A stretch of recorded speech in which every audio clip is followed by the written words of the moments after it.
Well, welcome to the rainy season in Guatemala.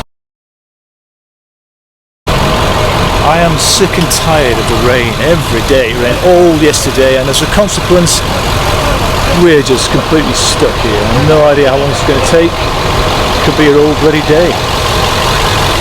This backs up all the way back to the town, and I don't know how far it goes up there, but it's going nowhere fast.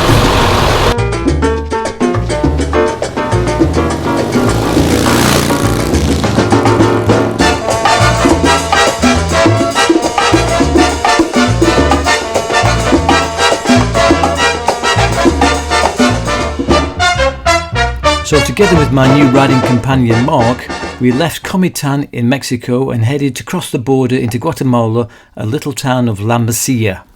Our plan was to head for the town of Huehuetenango.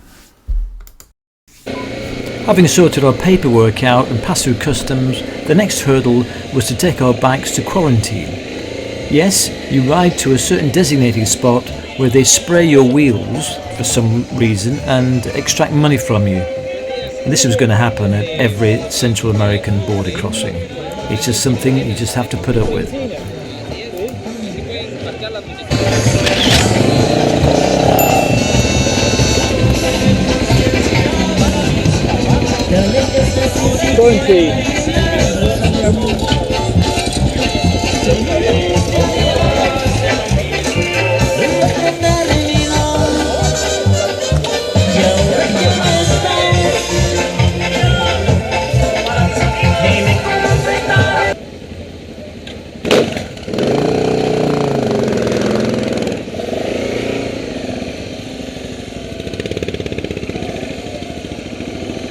La Mesilla is just like any other border crossing town.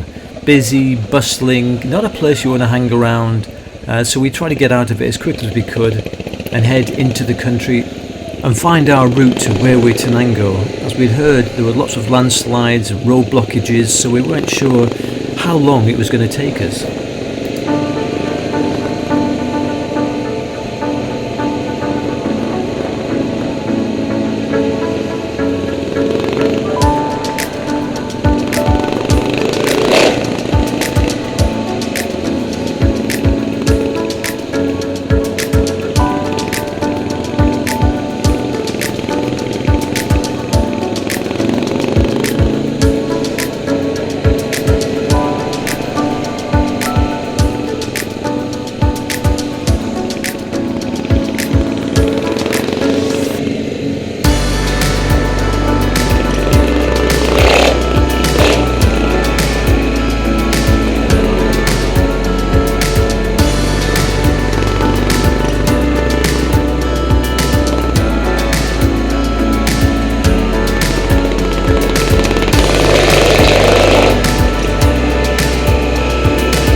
Luckily, Mark was fluent in Spanish, so we stopped and asked a local about the road conditions, and unfortunately we were told there was a road blockage and it had been blocked because of the heavy rains and landslides for the past 3 days.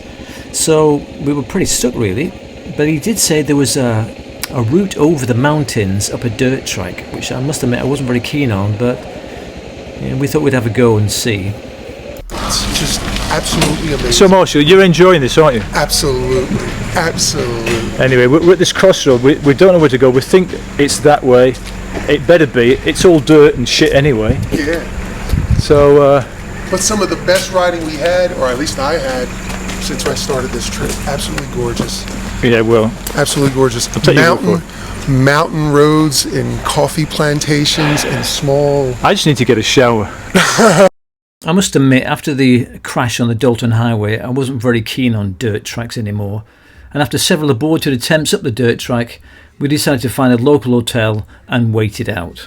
So it's about 8 o'clock on, God, what day is it? I don't know what day it is, but we're in Guatemala. We arrived yesterday and we're stuck here because there's a landslide and it's been blocked for about 4 days now. So we had to turn back and find this hotel, which is pretty nice, a reasonable little place. So we're hoping today, weather doesn't look good again. It rained last night. We're hoping to get good news that the roadblock has been cleared and we can move on to our next destination. Luckily, the next day the roadblock had been cleared, but it certainly wasn't going to be the last one we were going to encounter in Guatemala. It turns out that the rainy season had been the worst in 60 years, and the government had declared a state of emergency, which had been in force for about 3 months before we arrived.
So finally, about 2 days after crossing the border into Guatemala, we finally arrived at our first major destination of Huehuetenango.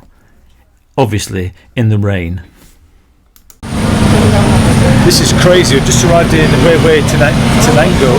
We're trying to get into this hotel. It's just madness. You know, there's bikes, cars. He's soaked to the skin. And he's trying to move his car out there so we can get our bikes in. It's a zoo. It's crazy. And we're trying to get into there. You know. Nothing's moving. Huehuetenango is said to mean place of the elders. 70% of the population are calculated to be living in poverty, and the majority of the population have Mayan heritage.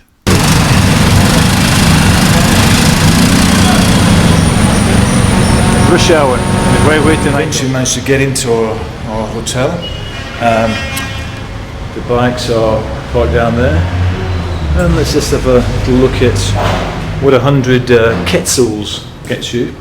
That's a twin room. It's even got a fridge. But the toilet's the interesting bit. The shower area here. Look at that. Wired up in a way that's, you know, the kind of thing I would have done. And probably my dad would have done too. You know, there's some electric kind of socket things. Commonly known when you're on the road as a death shower, but nevertheless I'm going to try it later on. After our one-night stay in Huehuetenango, we set off for a 2 to 3 hour ride the following day to the lovely little market town of Chichicastenango. Chichicastenango is known for its open-air craft market and indigenous Mayan culture. It was given its name by the Spanish conquistadors. It's home to one of the largest outdoor markets in the whole of Latin America. It's not only Guatemala's biggest and best market, but it's also its most historic. Every Thursday and Sunday, thousands of tourists and locals flood to the town from all over the world. Chichicastenango has been a main trading centre since before the conquistadors arrived in the Americas. It has a reputation as the most colourful native market in the Americas. Pretty hair-raising ride this morning. We made it to Chichicastenango through the pouring rain, landslides, road blockages, traffic accidents, thick mist, and this nice little hotel. So Mark, what do you think about the ride this morning? Scared the living shit out of me. We haven't eaten at all. It's now 2 o'clock, so we're going to go and find something to eat and have a look around the town. It's a kind of famous for its markets. I think it's tomorrow in the plaza. So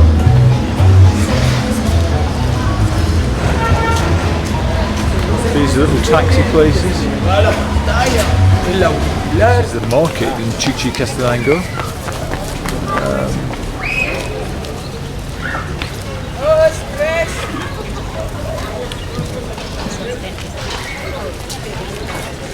Pretty bleak because it's damp, wet and miserable.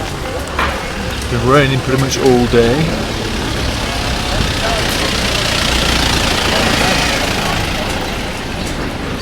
So we're down here, it's now stopped raining. We're down at the market and we've been inundated with people trying to sell us things. Mark wants to pick up some kind of colourful bling that's not too ostentatious. Oh, there you are, Sherlock Holmes pipe. I just need something to put in it. No. Yes. Yeah, but not when you're riding your bike. No. It's an incredibly colourful market. Everything has got colours you wouldn't believe. But every time we walk around the corner, we get almost manhandled into trying buying something. It's a very famous market.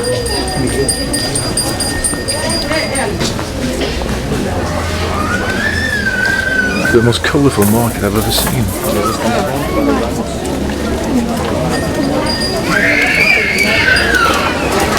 Oh, and of course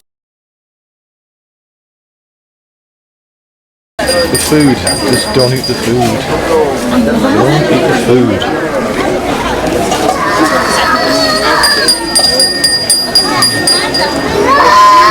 welcome to Chichicastenango Market Day. Todo me gusta comer, a veces carne de coche, y la carne de coche, cada carne de coche que catigó trae un parásito, por eso que pi alergia a chavir, por eso que pi chavir, por eso que ya diarrea chavé, por eso que solo dolor de cabeza. Entonces la carne de coche hay que cocerlo bien, mucha gente el adobado medio sancochado se lo echa para adentro. The following day we set off for the little town of San Pedro la Laguna on the shores of Lake Atitlan.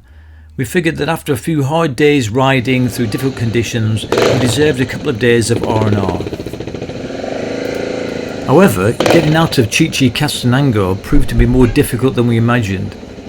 So we enlisted the help of the owner of the hotel, who had a small motorbike, and we asked him could he just guide us to the outskirts of the town and put us on the right road. It's a good job too.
Well, welcome to the rainy season in Guatemala.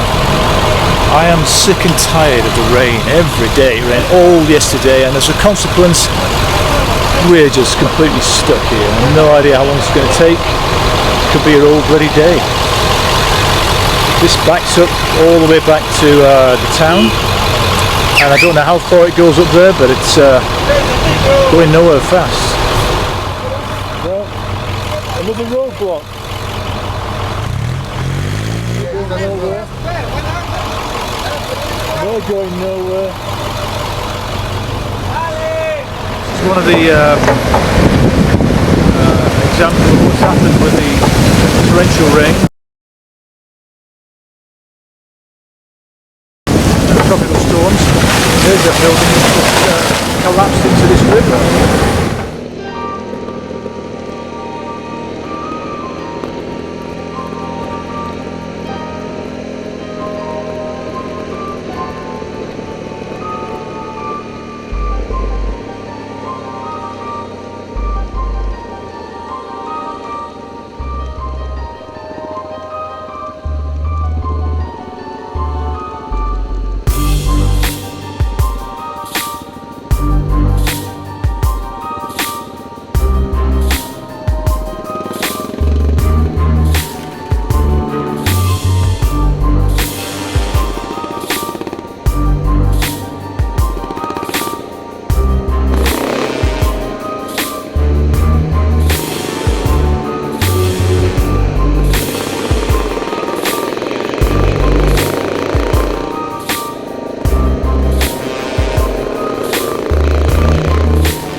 The road signage to San Pedro was pretty poor, so we had to keep stopping to ask locals if we were on the right route.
After a hair-raising, dangerous ride through the torrential rain and down muddy, dirty, rutted, potholed dirt roads and through crossing raging torrents of small rivers, we finally arrived in this beautiful place called San Pedro de la Laguna. San Pedro has a population of about 13,000. And it's got a reputation for being very laid back, so it attracts a lot of expats, hippies and international backpackers. On Lake Atitlan, which is over there, and when the clouds are cleared, you can see the three volcanoes around the lake. Beautiful and peaceful, but so much rain has fallen that the lake has risen to such a huge amount that the local businesses are in danger. If it rains again, they're going to go underwater. That's how bad it's been. The worst weather in 60 years in Guatemala, and Guatemala's been in a state of emergency for several months now, with road blockages and landslides. Somewhere up there is a volcano. I think it must be in the clouds. Is it up there? There's two behind us and two on that side of the lake. So we've got four, two behind us, but it's not clear enough yet to see. But the lake's beautiful. Tomorrow we're going to get a boat across the Panichel on the other side of the lake, hopefully in the dry.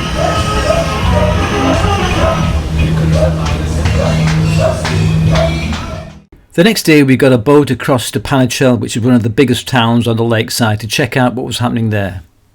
Here we are on the tuk-tuk and Ipanachel after our boat ride, and interesting little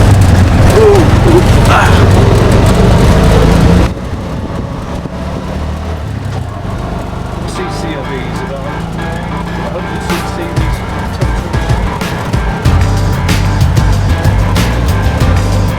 Grand Hotel.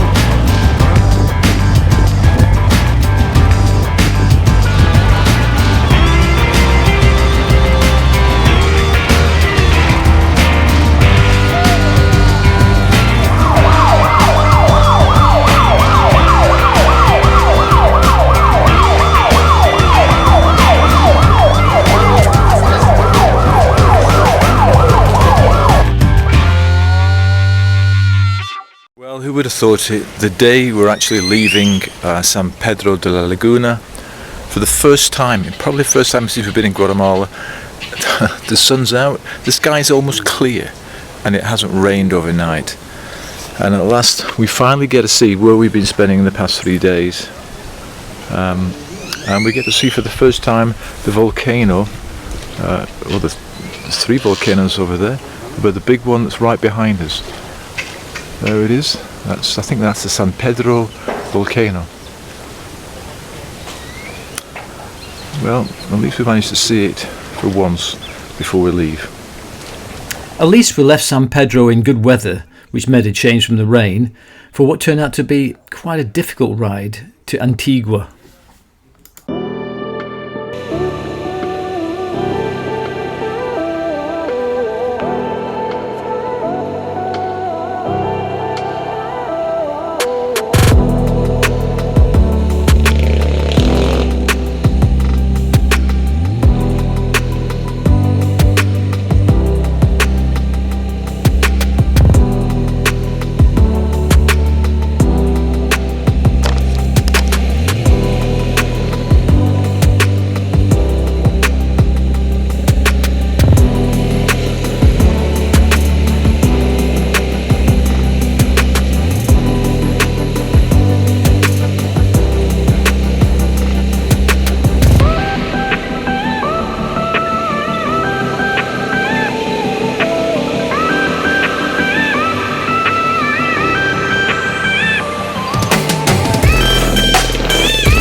When you're filtering or lane splitting anywhere in the world, you've got to have your wits about you, but never more so than in Central America.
Things were going fine until the road suddenly ran out and turned into a dirt road.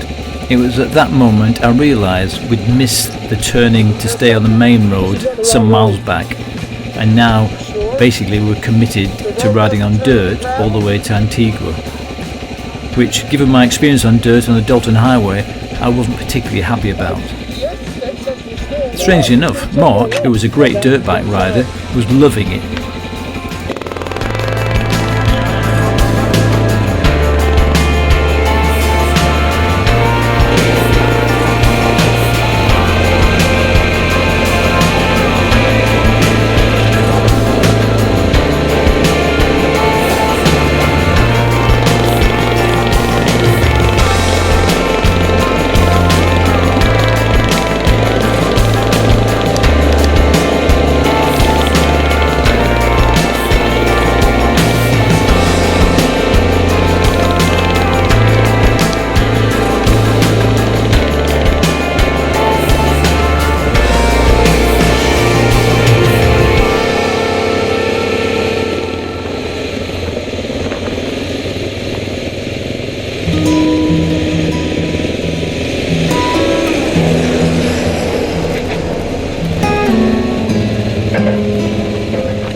We weren't quite sure which fork to take, so Mark asked a local and found out that we took the left fork, and about 2 kilometres on the left we hang a left there, and that road should take us all the way into Antigua. Fingers crossed.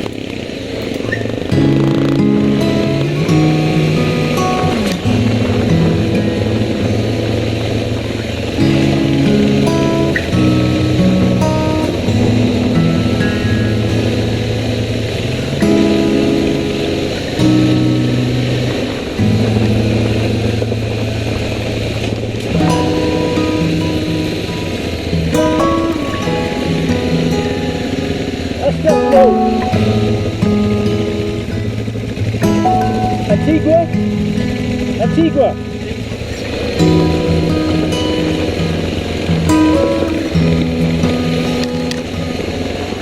So it turned out we were on the right road, so everything should go smoothly. Unfortunately, it didn't.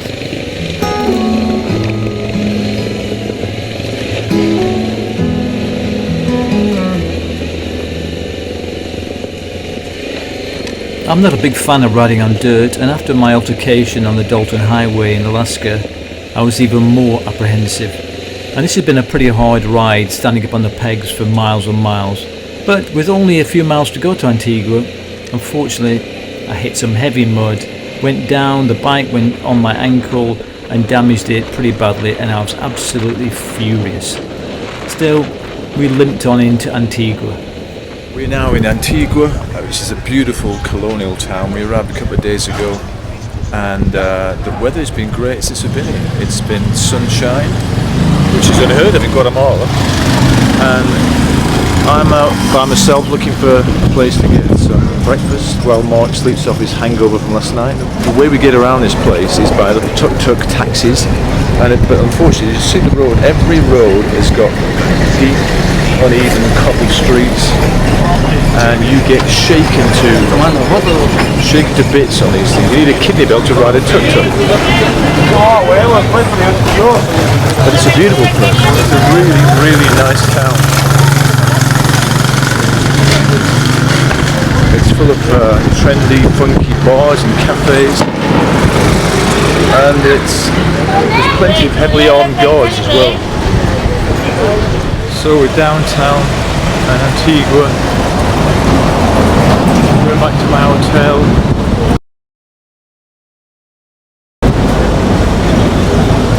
Good to see there's people carrying arms around here so we can look after us. Antigua is a beautiful small city surrounded by volcanoes in southern Guatemala. It's got a population of about 46,000, and it's renowned for its Spanish colonial buildings. Many of them were restored following the 1773 earthquake and volcano eruption that ended its 200-year reign as Guatemala's colonial capital.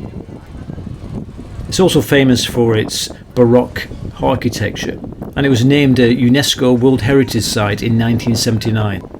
Our original plan was to spend a few days in Antigua, being such a beautiful place, but circumstances dictated that I was going to spend considerably longer there than I expected. Look at this, there's nothing like having a view of your local volcano as you're having breakfast.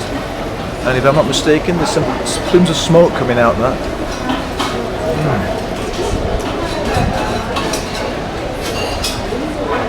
Great view.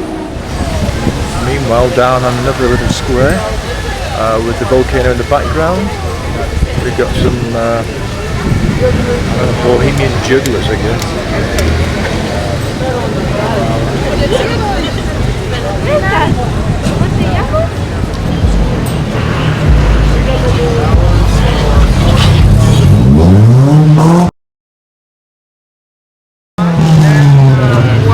We have a security deposit. This is the world famous motor cafe.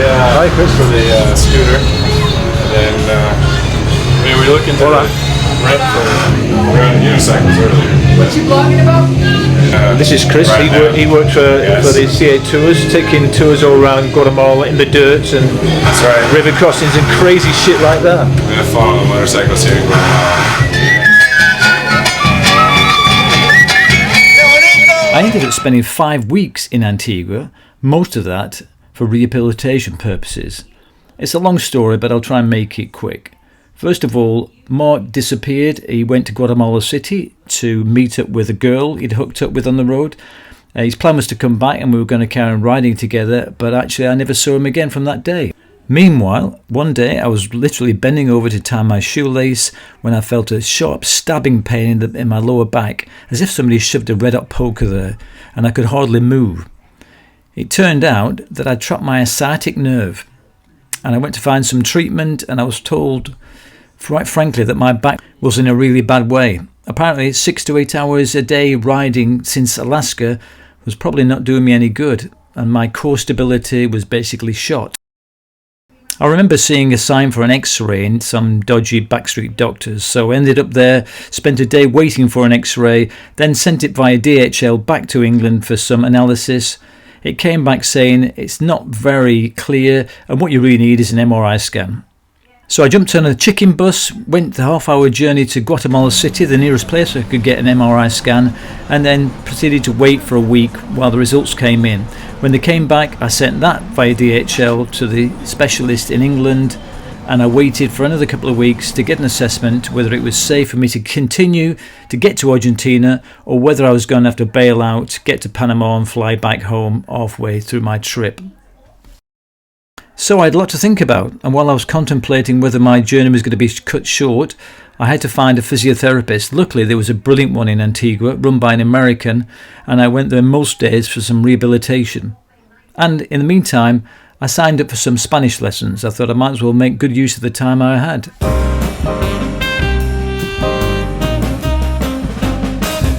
Checked into my new hotel, and apparently it's got a view from the roof. So let's see if it's true. Looking out over Antigua. Not bad, eh? Panoramic view over the city, and that's the volcano up there. So after 5 weeks rehabilitation of my back, it was with some trepidation and slight anxiety that I climbed back in the saddle and set off for my next stop, which was Rio Dulce, which was quite a hike really, something like 6 hours. I must admit I felt quite nervous getting back on the bike after such a long layoff. And I still had the words of my specialist back in England telling me that I should be okay to reach Argentina provided I don't have another fall, I don't crash, don't fall off the bike, I stay on good roads and I exercise every single day.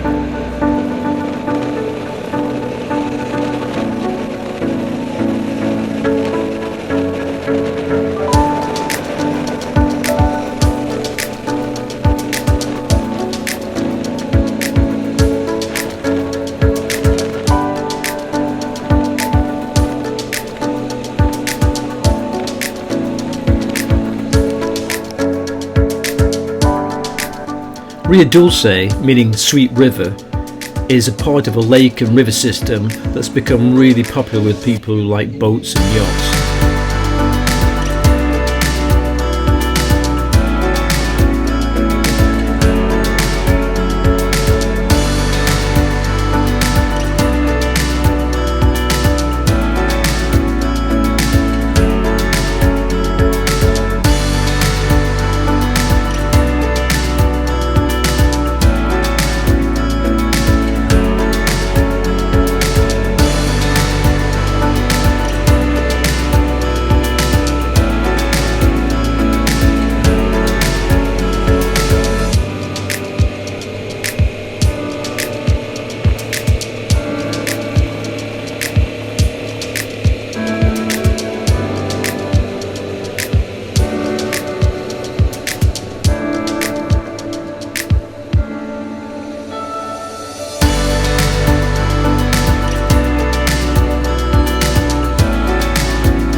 After a one-night stopover in Rio Dulce, I had a 4-hour ride then to my next destination, which was the tiny little town of Flores. Flores is a picturesque town on a small island on Lake Petanitza, and it's connected to the mainland by a short causeway. It's tiny, you can walk around it in about 20 minutes, but it's a beautiful place and attracts lots of backpackers. Mainly because it's near to the Tikal National Park, and Tikal is one of the major Mayan sites.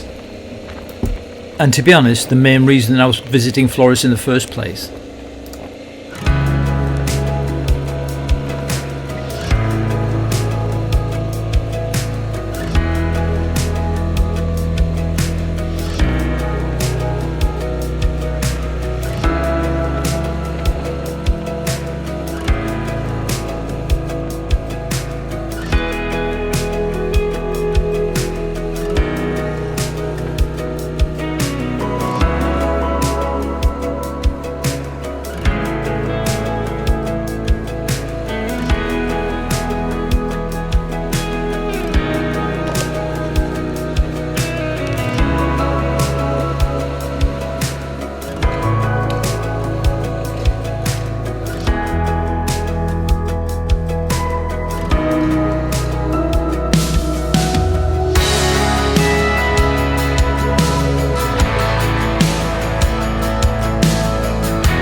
After a quick spin round the whole of Flores, I ended up going back to the one I'd seen earlier on, the Casa Amelia.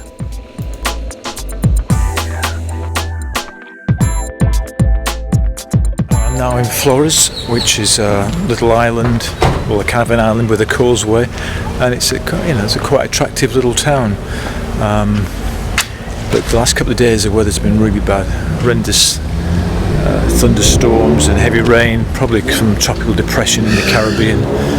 But when it's nice and pleasant and peaceful, this is the lake. and this is Itatebe. it's a bit.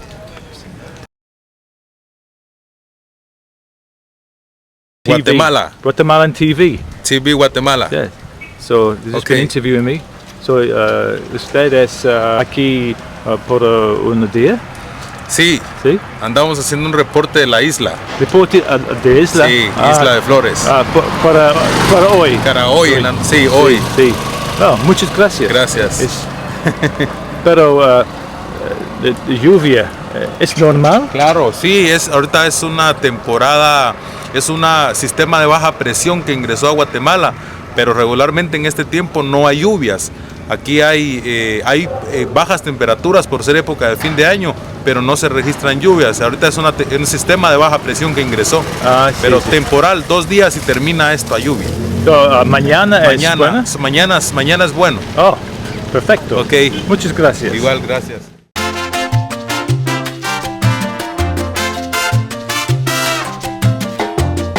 I just can't imagine Christmas in Guatemala, and yet here I am on the island of Flores, Guatemala, in mid-November, and as you can see, they're gearing up for Christmas with the decorations, and this is the main square, main plaza, and there is the Flores Christmas tree. Right now it's about 35 degrees and just doesn't feel Christmassy at all.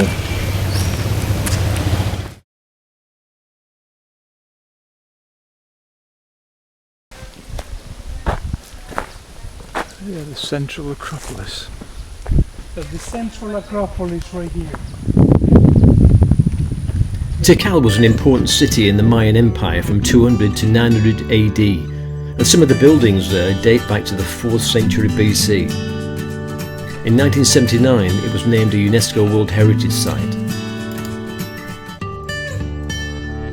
Top of the tallest temple, Temple 4, and I am knackered. This is the view. The jungle's taken over the entire city, but an amazing place. You know, in its heyday there'd been no jungle here at all. 150,000 people would live here.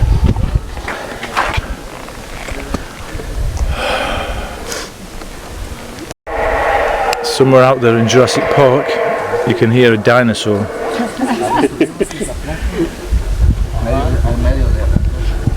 And I'm not going down there.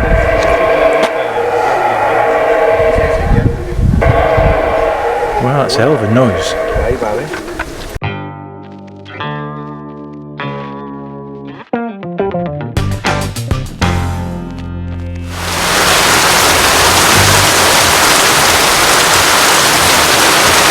thought the rainy season was over. While I was in Antigua rehabbing, I heard about another rider called Lenny, who was doing the same route as I was, so we decided to meet up and ride together for a while. I'm a little junction between Tikal and Flores, waiting for my new riding partner, Lenny, who is from New Jersey. He's been to Tikal yesterday, and we're about to ride into Belize today. So it should be here within the next few minutes. This is our rendezvous point. Coca-Cola. Here he is right now, right on time.